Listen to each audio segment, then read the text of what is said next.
A lot of people have different ideas on what constitutes accountability.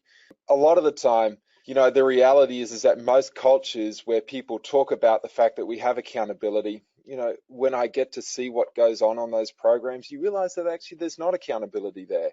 And so I think that we have to define that definition. I just look at it this way. In my perspective, accountability is all of these things here.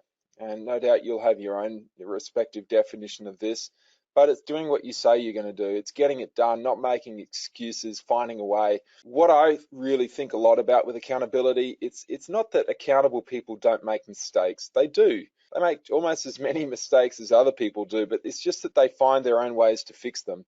And so when an athlete makes a mistake, either at practice or in a game, they stick with it and they find a way to actually rectify that error.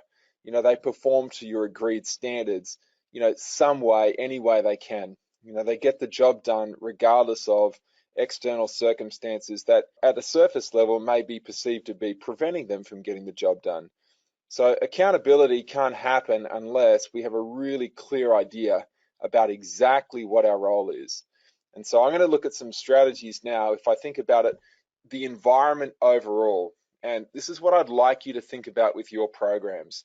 So if you take a snapshot of this slide, we've been running some coaches clubs where we've gone into a lot more depth on what accountability is and culture and these type of topics. And one of the activities that we set for all the coaches was, once we've defined, like we just did, the simple definition of accountability, we're having coaches to actually start to audit their program, because we need to see that the environment that we create is going to output a certain number of behaviors.